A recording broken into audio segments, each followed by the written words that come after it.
Israeli বোমাবর্ষণে ধসে যাওয়া ভবনের ধ্বংসস্তূপ থেকে বেরিয়ে মৃত শিশুদের কোলে তুলে ক্যামেরার সামনে অসহায়ভাবে চিৎকার করে একটাই প্রশ্ন গাজাবাসীর, কেন আরব প্রতিবেশীরা ইসরায়েলি বোমা হামলা থেকে তাদের রক্ষা করছেন না?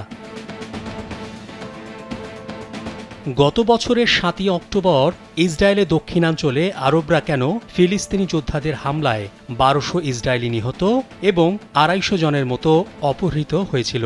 তারপর থেকে সবার দৃষ্টি ছিল মধ্যপ্রাচ্যের দিকে।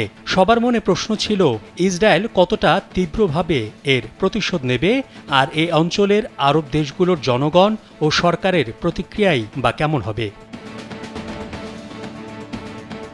এখনও সেই প্রশ্নের কোনো সুনির্দিষ্ট উত্তর পাওয়া যায়নি। ইসরায়েলি বোমা বর্ষণে ফিলিস্তিনের পুরো উপত্যকা ধ্বংসস্তূপে পরিণত হয়েছে। এই পর্যন্ত প্রায় ৫০,০০০-এর বেশি ফিলিস্তিনিকে হত্যা করেছে তারা, এবং এই ধ্বংসযজ্ঞ আর হত্যাযজ্ঞ থামার কোনো লক্ষণই দেখা যাচ্ছে না। দ্বিতীয় প্রশ্নের উত্তরে একটি বিষয় সুস্পষ্ট যে, কেউ যদি আরব বিশ্বের রাজধানীতে গণবিক্ষোভ হবে বলে আশা করেন, তবে তারা হতাশ হবেন। আরব দেশগুলোর সংখ্যাগরিষ্ঠ মানুষের মধ্যে ফিলিস্তিনের প্রতি সমর্থন ও সংহতির অনুভূতি থাকলেও বাস্তবিক অর্থে এসব দেশে কোনো বিক্ষোভই হয়নি।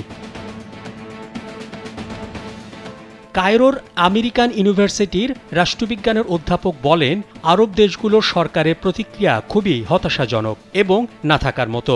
ইসরায়েলের প্রথাগত সমালোচনা ছাড়া এবং কাতার ও মিশরের সরকারের পক্ষ থেকে সংঘাতে মধ্যস্থতা করার প্রস্তাব ছাড়া কেউ ফিলিস্তিনিদের পক্ষ নেয়নি।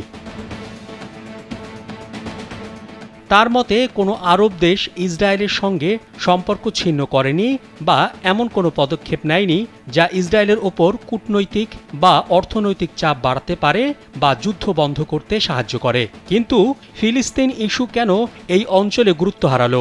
মধ্যপ্রাচ্যের পরিস্থিতি বিবেচনায় এ প্রশ্নের উত্তর পাওয়া বেশ জটিল। মোহাম্মদ শাহাবুদ্দিন মাহতাব, কালবেলা।